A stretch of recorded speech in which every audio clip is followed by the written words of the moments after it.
Welcome to the Chronological One-Year Bible, April 21st. Today's reading is 2 Samuel chapter 3, verse 6 through chapter 4, verse 3, and 2 Samuel chapter 4, verse 5 through chapter 4, verse 12.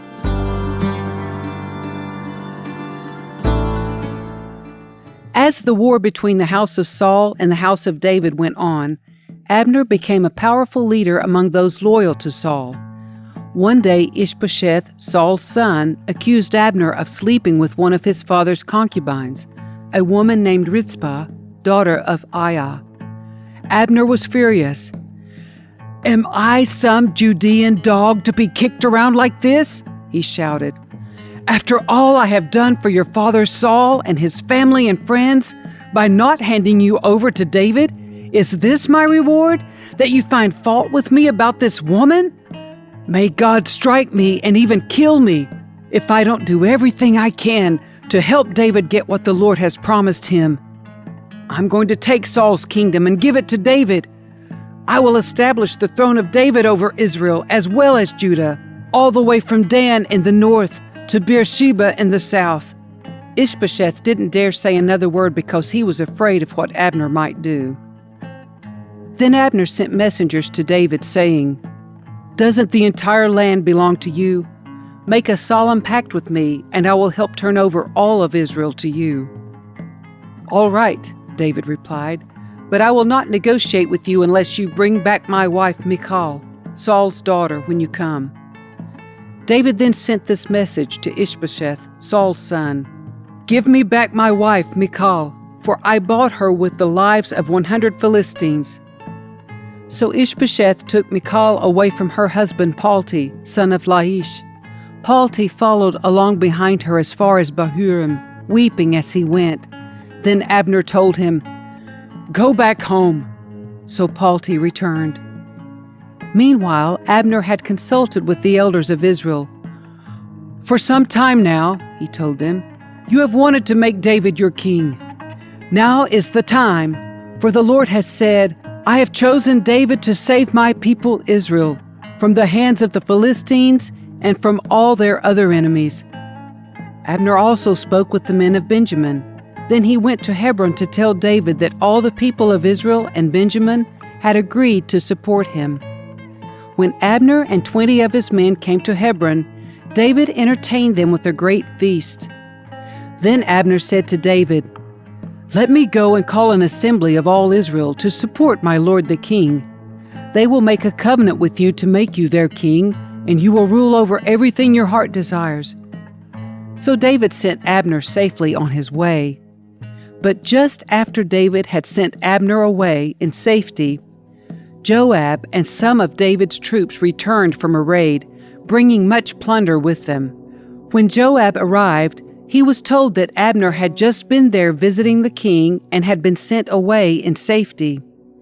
Joab rushed to the king and demanded, "What have you done? What do you mean by letting Abner get away? You know perfectly well that he came to spy on you and find out everything you're doing." Joab then left David and sent messengers to catch up with Abner, asking him to return. They found him at the well of Sirah and brought him back, though David knew nothing about it. When Abner arrived back at Hebron, Joab took him aside at the gateway as if to speak with him privately. But then he stabbed Abner in the stomach and killed him in revenge for killing his brother Asahel.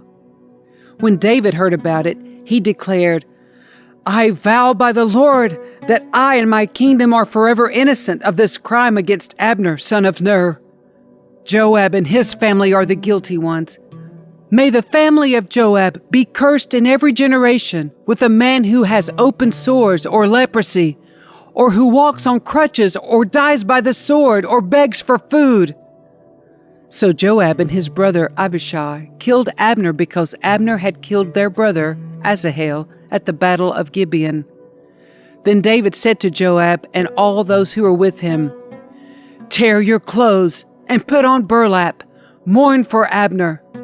And King David himself walked behind the procession to the grave. They buried Abner in Hebron, and the king and all the people wept at his graveside.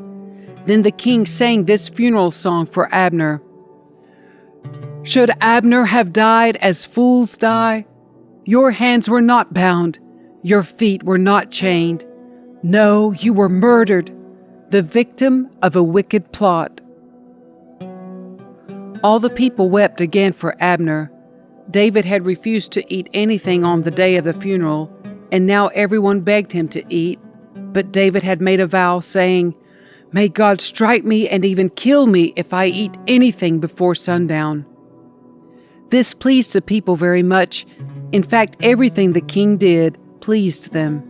So everyone in Judah and all Israel understood that David was not responsible for Abner's murder.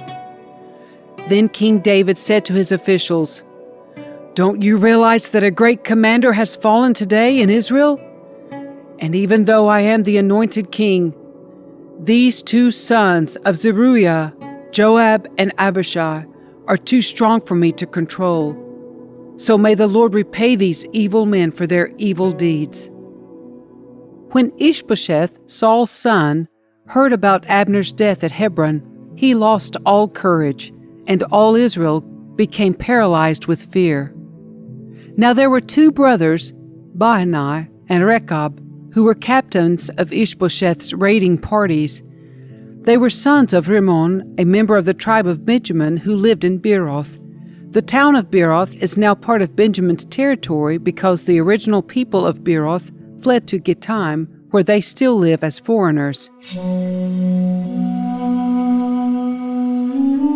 One day, Rechab and Baanai, the sons of Rimmon from Beeroth, went to Ishbosheth's house around noon as he was taking his midday rest. The doorkeeper, who had been sifting wheat, became drowsy and fell asleep. So Rechab and Baanai slipped past her. They went into the house and found Ishbosheth sleeping on his bed. They struck and killed him and cut off his head. Then taking his head with them, they fled across the Jordan Valley through the night. When they arrived at Hebron, they presented Ishbosheth's head to David. Look, they exclaimed to the king. Here is the head of Ishbosheth, the son of your enemy, Saul, who tried to kill you.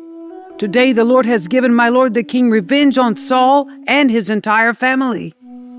But David said to Rechab and Baanai, The Lord who saves me from all my enemies is my witness.